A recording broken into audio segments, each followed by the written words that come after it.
सुनिए मेरे भाइयों, गौर कीजिए, किसी काफिर को एक घूंट पानी नहीं पीने देता, लेकिन पी रहे हैं काफिर। इसका मतलब क्या है? अल्लाह की नजर में दुनिया की कोई हकीकत नहीं है। पियो, खाओ, बल्कि काफिरों को और ज्यादा दे रहा है। मुसलमान बहुत जल्दी घबरा जाता है। मौलाना 5 वक्त की नमाज भी पढ़ता हूं, तहज्जुद भी पढ़ता हूं, फिर भी अल्लाह मेरी सुनता ही नहीं है। और ये काफिरों को देखो, अल्लामा इकबाल भी शिकवा कर गए, काफिरों को मिले हूर कसूर और मुसलमान को फकत वादे हूर। शिकवा में उन्होंने कहा है, हालांकि बाद में उसका जवाब दिया था उन्होंने, मुस्लिम आई हुआ काफिर तुम मिले हूरो कसूर, तुम में कोई हूरों का चाहने वाला ही नहीं, जलवे तूर तो मौजूद है मगर मूसा ही नहीं। बहुत जल्दी आप घबरा जाते हैं कि अल्लाह कुछ दे ही नहीं रहा है। सुनिए, मांगिए अल्लाह से, आपका हक है दुआ करने का, आप मांगिए। और अल्लाह ने कहा उदूनी अस्तजिब लकुम, मेरे बंदो तुम मुझे पुकारो मैं तुम्हें दूंगा। अल्लाह ने यह भी नहीं कहा कि मैं नहीं दूंगा, अल्लाह ने कहा तुम मुझसे मांगो और डायरेक्ट कहा मैं तुम्हें दूंगा। अल्लाह को अच्छा लगता है कि कोई बंदा मुझसे मांगे, अल्लाह को अच्छा लगता है। हालांकि अल्लाह को मालूम है कि तुम्हें किस चीज की जरूरत है, लेकिन फिर भी वो चाहता है कि उससे मांगा जाए कोई। माँ उस वक्त तक बच्चे को दूध नहीं पिलाती जब तक बच्चा रोता नहीं। क्यों? क्योंकि माँ की पिस्तान उसी वक्त दूध में जोश मारती है जब बच्चा रोता है। माँ समझती है कि हाँ अब बच्चा भूखा है। मेरे भाइयों, अल्लाह कहता है कि मुझसे मांगो, और ये भी कहता है कि नहीं, कब दूंगा? नहीं, अस्तजिब लकुम, मैं तुम्हारी दुआ कबूल करूंगा, मैं तुम्हारी दुआ का जवाब दूंगा, तुम जो मांगते हो मैं तुम्हें दूंगा। अल्लाह ने कहा मुझसे मांगने वाले लोग मुझे अच्छे लगते हैं, अगर तुम मुझसे नहीं मांगोगे तो मैं तुम्हें हलाक कर दूंगा, मैं तुम्हें बर्बाद कर दूंगा, और फिर तुम्हारी जगह पर ऐसी कौम को पैदा करूंगा जो मेरे सामने गिड़गिड़ाएगी, रोएगी, मुझसे मांगेगी। ये अल्लाह रब्बुल आलमीन ने कहा कि मुझसे मांगो मैं तुम्हें दूंगा। लेकिन बंदा मांग रहा है, बार बार मांग रहा, अल्लाह अल्लाह अल्लाह, लेकिन अल्लाह नहीं सुन रहा है। तो यहां पर भी नाराज मत होइएगा, इसमें भी कोई मसलहत है, क्योंकि अल्लाह को कब देना है, कितना देना है, ये आप नहीं जानते। जो चीज आप मांग रहे हो वो चीज आपके लिए बेहतर है या नहीं, ये अल्लाह जानता है, ये अल्लाह जानता है, आप नहीं जानते। मसलन आपके बच्चे को निमोनिया हो गया है, सख्त सर्दी लगी है, डॉक्टर ने उसको गर्म कपड़ों में लपेटकर घर में रखने के लिए कहा है, ठंडी चीजों से दूर रहने के लिए कहा है, और आप डॉक्टर को दिखाने के बाद जब घर पे वापस आ रहे हैं, रास्ते में आइसक्रीम बिक रही है और आपका बच्चा आइसक्रीम खाने की जिद कर रहा है। पापा आइसक्रीम, पापा मुझे इसलिए कहना पड़ रहा है क्योंकि अब यही वर्ड लोग कहलवाते हैं। अब्बू कौन कहता है आजकल, मॉडर्न माहौल है।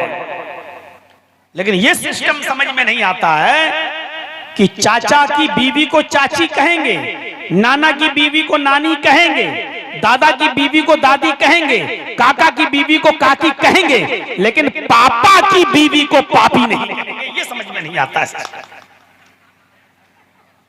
चाचा चाची होगा, नाना नानी होगा, दादा दादी होगा, काका काकी होगा, तो कायदे से पापा पापी होना चाहिए, लेकिन यहाँ पापी की जगह मॉम।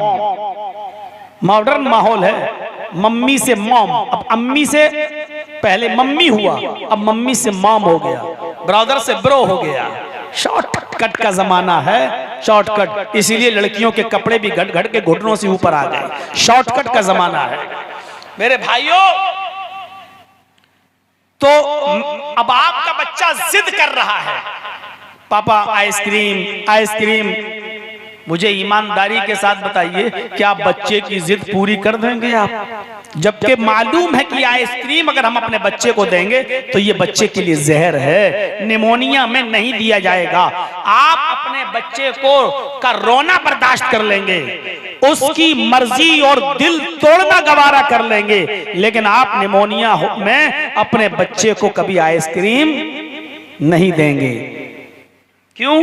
क्योंकि आप जानते हैं ये बच्चा नहीं समझता है, ये तो जिद करेगा, लेकिन हम इस बच्चे को आइसक्रीम नहीं खिला सकते, क्योंकि मेरा बच्चा आइसक्रीम खाने के बाद और बीमार हो जाएगा, और बीमारी अगर ज्यादा बढ़ गई तो डॉक्टर भी कंट्रोल से बाहर समझते हुए हाथ उठा लेगा। मेरे भाइयों, कहिए बच्चा मांग रहा है, आपका दिल चाहता है कि बच्चे का दिल ना तोड़ूं, लेकिन इसके बावजूद आप बच्चे को आइसक्रीम नहीं दे रहे हैं, क्योंकि आप जानते हैं कि बच्चा ना समझ है, वो आइसक्रीम की जिद फजूल कर रहा है। इसी तरीके से एक बंदा कह रहा है, या अल्लाह मुझे ये दे, या अल्लाह मुझे ये दे, लेकिन आपको वो चीज नहीं मिल रही है। क्यों? क्योंकि अल्लाह जानता है कि मेरा बंदा ना समझ है, वो नहीं जानता जो चीज मांग रहा है उसमें नुकसान है। आज नहीं तो 1 साल के बाद, अभी जो बेटा बेटा बेटा चिल्ला रहा है, अगर आज उसको ये बेटा दे दूंगा तो ये बेटा बड़ा होकर उसका कत्ल कर देगा, या उसका नाफरमान बेटा भी बन सकता है, उसको मार भी सकता है, कुछ भी। हम अपने बंदे की दुआ आज नहीं सुनेंगे। मेरे भाइयों, अल्लाह बेहतर जानता है, अगर वो नहीं दे रहा है तो इसमें भी उसकी मसलहत है, उसकी हिकमत है। अगर वो नहीं दे रहा है और वो चीज हमें नहीं मिल रही है तो हमें अल्लाह से नाराज नहीं होना चाहिए। क्यों? क्योंकि ये अल्लाह बेहतर जानता है कि हमें देना चाहिए कि नहीं देना चाहिए। कभी कभी जरूरत से ज्यादा मांगते हैं, बहुत कुछ है, लेकिन फिर भी पेट नहीं भर रहा है, और ये फितरत है इंसान की। लौकान अली इब्ने आदम वादियानी मिन मालिन, अगर इब्ने आदम के पास, आदम की औलाद के पास सोने और चांदी से भरे हुए 2 जंगल भी हों, माल से भरे हुए 2 गोदाम भी हों, फिर भी उसका पेट नहीं भरेगा। वो चाहेगा कि मेरे पास तीसरा और हो, वो चाहेगा कि मेरे पास एक और गोदाम हो जाए, एक और फैक्ट्री हो जाए, एक और सोने और चांदी से कमरा भर जाए। लौकान अली इब्ने आदम वादियान मिन मालिन लतुबग़ा सालिसा, वो तीसरे की ख्वाहिश करेगा, पेट नहीं भर सकता। यमलऊ जौफ इब्न आदम मिल्लत तुराब, इब्ने आदम का, इंसान का पेट तो मरने के बाद कब्र की मिट्टी ही भरेगी। जब तक जिंदा रहेगा पेट नहीं भरेगा मालो दौलत से, मरने के बाद कब्र की मिट्टी ही उसका पेट भर सकती है। एक बादशाह ने ऐलान किया, एक बादशाह ने ऐलान किया, आओ हमारे पास बहुत सा माल है, आपको आपकी मंशा के मुताबिक माल मिलेगा, आओ और मुंह मांगे, जो मांगोगे तुम्हें दिया जाएगा। अवाम आ गई, पब्लिक आ गई, बादशाह से मांगने लगी, बादशाह से माल मांगने लगी। पानी आ गया? अच्छा आ रहा है, ठीक ठीक ठीक। अरे किसी चाय वाले से ले लो, और नहीं हो तो कोई चाय वाला हो तब तक वही दे दो। मेरा इतनी जल्दी कभी गला बैठता नहीं है, लेकिन अब वो ठंडी खा है ना बहुत जबरदस्त। तो बादशाह ने ऐलान किया, अरे भाई आप लोग अगर ऐसे उठाएंगे तो हम डिस्टर्ब हो जाएंगे भाई, जिसको जाना हो अभी चला जाए। तो बादशाह ने ऐलान किया, जो मांगोगे तुम्हें दिया जाएगा। एक आदमी आया, मुझे ये चाहिए, बादशाह ने दे दिया। दूसरा आया, मुझे ये चाहिए, बादशाह ने उसको भी दे दिया। तीसरा आया, मुझे ये चाहिए, बादशाह ने वो भी दे दिया। सबको सबकी मर्जी के मुताबिक बादशाह देता चला गया। एक बूढ़ी औरत आई, वो अपने साथ अपने गधे को भी लेके आई। बादशाह ने कहा क्या चाहिए? उसने कहा कि इतना सोना दे दो जो मैं इस गधे पर लाद कर ले जा सकूं अपने घर। बादशाह ने कहा बूढ़ी हो गई है, अब क्या करेगी इतने सोने का? बादशाह ने उसको 100 अशरफी दे दी। लो तुम्हारे लिए इतना ही काफी है, जाओ यहां से। उसने कहा बादशाह सलामत, आपकी गलती है, आपने खुद ऐलान किया जो मांगोगे दूंगा, और अब आप अपने ही बात से मुकर रहे हैं। मुझे किस चीज की जरूरत है, किस चीज की नहीं, वो छोड़ दीजिए, लेकिन आपने जो वादा किया था आप अपने वादे को पूरा कीजिए। जितने लोग थे सारे के सारे लोग उस बूढ़ी औरत की तरफ से बोलने लगे और कहने लगे बादशाह से, नहीं आपकी गलती है, बुढ़िया जो मांग रही है उसको दो। बादशाह ने कहा उस बुढ़िया को इतने सोने की जरूरत है ही नहीं, गधे पर लाद कर सोना क्या करेगी? कहा कुछ भी, आपने जो ऐलान किया है आप उस पर कायम रहिए। बादशाह ने पूरे गधे पर सोना लाद दिया और उस बुढ़िया को दे दिया। बुढ़िया सोना लेकर घर चली गई। बुढ़िया सोना लेकर घर चली गई।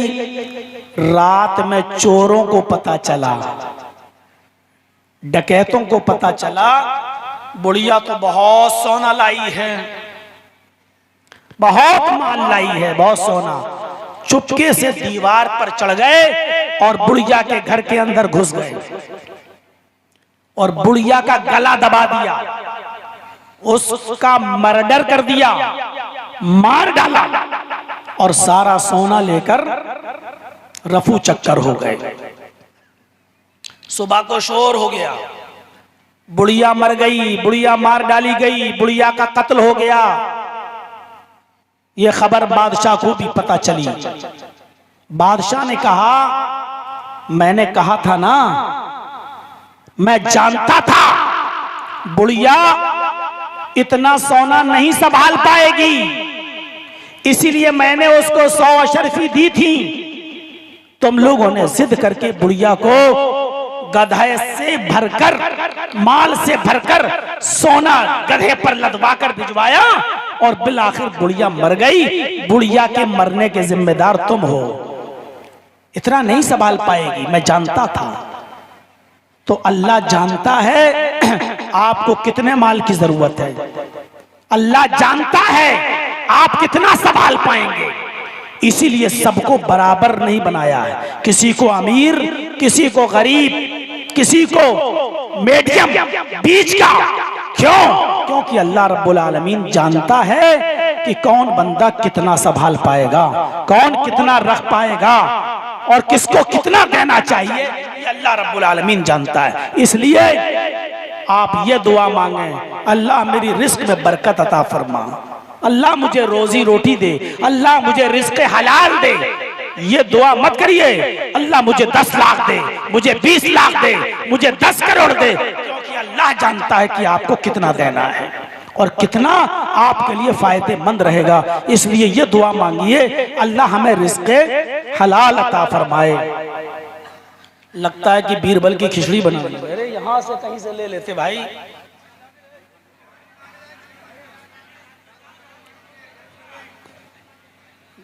लाइए नॉर्मल पानी दीजिए, ठंडा होगा तो और जल्दी बैठ जाएगा गला हमारा।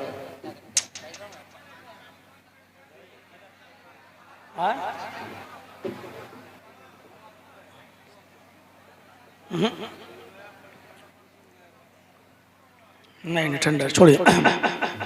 तो मेरे भाइयों बैठिए, हमको मालूम है, आने दीजिए, तब तक हम थोड़ा स्लो स्लो ही बोलेंगे, लेकिन आप सुनिए, बहुत दिलचस्प मैंने टॉपिक उठाया है। तो वो अल्लाह रब्बुल आलमीन है, वो मुसलमानों को भी खिलाता पिलाता है, जानवरों को भी खिलाता पिलाता है। आप देखिए किसी जानवर को भी वो भूखा नहीं सोने देता है। देखा आपने? समंदर में आज भी एक मछली ऐसी है जो बहुत बड़ी मछली है और जिस मछली का नाम है व्हील मछली। आप लोग ज्यादा अच्छी तरह जानते होंगे क्योंकि मछली आप लोगों की महबूब ग़िज़ा है। एक मछली आती है समंदर में जिसका नाम व्हील मछली है। व्हील कितना खाती है आपको मालूम है? जनरल नॉलेज पढ़िए, उसकी एक दिन की खुराक है 40 टन। समंदर में मुंह फाड़ती है, सारी मछलियों को खा लेती है, समंदर में जो मिला खाती है। 40 किलो का एक मन होता है और तकरीबन 100 किलो का एक कुंटल होता है। 100 किलो का एक कुंटल तो एक टन, 10 कुंटल का तकरीबन एक टन। और खाती कितना है? 40 टन। कितने दिन में? एक दिन में। लेकिन हमारा रब, उस रब की रुबूबियत देखिए, हमारा रब उस मछली को भी भूखा नहीं सोने देता। 40 टन गोश्त उस मछली को भी रोजाना खिलाता है, उस मछली को भी भूखा नहीं सोने देता। आइए मुसलमानों, मेरी तरफ तवज्जो दीजिए। आप कितना खाते हैं? 2 रोटी, 3 रोटी, 4 रोटी, 5 रोटी। आप कितना खाते हैं? 1 प्लेट भात, 2 प्लेट। आप कितना खाते हैं? लेकिन आपको 2 रोटी खाने के लिए कितना सोचना पड़ता है। आपको 2 रोटी खाने के लिए, आप इस 2 रोटी को कमाने के लिए कितना हाथ पैर मारते हैं, कितना कारोबार करते हैं। उस कारोबार में कितना झूठ भी बोलना पड़ता है आपको अपनी चीज बेचने के लिए, एक चीज निकालने के लिए कितना झूठ बोलना पड़ता है। जरा इस बात पर भी आप गौर कीजिए, इस बात को भी जरा सोचिए। 40 टन गोश्त वो मछली खाती है, मेरा रब उसको भी भूखा नहीं सोने देता। आप रब के ऊपर भरोसा क्यों नहीं करते? आप अल्लाह की जात पर भरोसा क्यों नहीं करते? आप रिज़्क़ हलाल क्यों नहीं कमाते? आप हलाल रोजी क्यों नहीं खाते? जब अल्लाह 40 टन गोश्त खाने वाली मछली को भूखा नहीं सोने देता, तो 2 रोटी खाने वाले इंसान को वो भूखा कैसे सोने देगा? जब उसने पैदा किया है, उसने इस दुनिया में हमें भेजा है, तो जाहिर है कि हमारा रिस्क देकर उसने भेजा है। और जब तक हम वो रिस्क अपना पूरा नहीं कर लेंगे, हमें मौत नहीं आएगी, हमें मौत नहीं आ सकती। मेरे भाइयों, 2 रोटी कमाने के लिए हम कितना दाएं बाएं करते हैं, कितना ऊंचा नीचा काम करते हैं, कितनी हराम कमाइयों से आज हमने अपनी बिल्डिंगें और अपनी जमीनें खरीद रखी हैं और बिल्डिंगें बना रखी हैं। हमने अपने बच्चों को भी माले हराम खिलाना शुरू कर दिया है। हम तसव्वुर करें, कल जब हम कमा कर लाते थे और हलाल रोजी जब अपनी बीवी को खिलाते थे, तो हमारी बीवी की कोख से जो बच्चा पैदा होता था, वो मेरे भाइयों वक्त का एक बहुत बड़ा इमाम और बुजुर्ग बनता था। क्योंकि हमारी माएं हलाल रिज़्क़ खाया करती थी, हम अपनी औरतों को हलाल रिज़्क़ खिलाया करते थे। कहाँ है घर? ये तो नॉर्मल पानी भी वैसे ही है, गर्म कहाँ? इतनी देर में लाए हैं तो पूरी रामायण खत्म हो गई, बेचारे अभी सीता ही नहीं ढूंढ पाए कहाँ। उतना गर्म हो, चाय की तरह एक एक घूंट पीते रहो, चलेगा, लेकिन प्योर गर्म देना। तो सुनिए, जब हम हलाल रिज़्क़ खिलाते थे अपनी बीवी को, तो हमारी बीवियों से जो औलादें पैदा होती थी, वो वक्त का बुजुर्ग बनती थी। वो मुआशरे और समाज के लिए वो बच्चा इबरत बनता था।